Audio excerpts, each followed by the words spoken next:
আমার হচ্ছে new job হয়েছে এই উইকে, হচ্ছে আমি অফার লেটার পাইছি আলহামদুলিল্লাহ। আর এইটা মানে থ্যাংক ইউ হচ্ছে আপনাকে দেওয়া ফ্লুয়েন্টকে। মানে আমি হচ্ছে আর একটা এর আগে এক্সাম দিছিলাম, রিটেন হয়েছিল। তারপর ডেমো ক্লাস, মানে টিচার পদে আর কি স্যার, একটা ইন্টারন্যাশনাল, মানে আমার ইনস্টিটিউটের নাম হচ্ছে ইন্টারন্যাশনাল মাদ্রাসাতুল কোরআন, এখন যেটাতে আমার জব হয়েছে। আচ্ছা। আর এর আগে আমি ফেইথ ইন্টারন্যাশনাল স্কুলে দিয়েছিলাম। ওইখানে ভাইভাতে হচ্ছে আমার, মানে এটা তো পুরা ইংলিশ মিডিয়াম, মানে আমি একটু নার্ভাস হয়ে গেছিলাম, মুখস্থ না বলা আর কি। হ্যাঁ, হ্যাঁ, আমি হ্যাঁ, হচ্ছে হ্যাঁ, হ্যাঁ। ওইখানে একটু মুখস্থ মুখস্থ বলা ট্রাই করেছিলাম, যার জন্য যখন আমাকে মাঝখান থেকে একটু কোশ্চেন করে, আমি আমি একটু মানে মানে নর্মালি আমি অ্যান্সার করলেও একটু নার্ভাসনেস আমার ভিতর কাজ করছিল, যার জন্য 25 জনের ভিতর থেকেও 5 জনে গিয়ে আমি ঠিকই, কিন্তু ভাইভাতে গিয়ে আমার আর হয় নাই।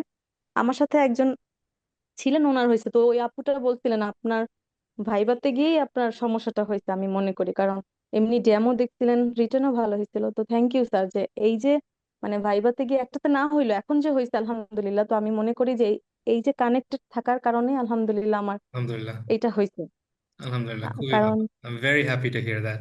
কারণ আমি মনে করি যে আমি শুধুমাত্র এই যে কানেক্টেড থাকা স্যার, আর একটু প্র্যাকটিস আপনার মাধ্যমে, এই ফ্লুয়েন্টের মাধ্যমে, তো এই জন্য আমার হয়েছে আলহামদুলিল্লাহ, আমি এটা মনে করি আলহামদুলিল্লাহ। Sir. Alhamdulillah, congratulations, Lima. I'm very, very happy to hear that.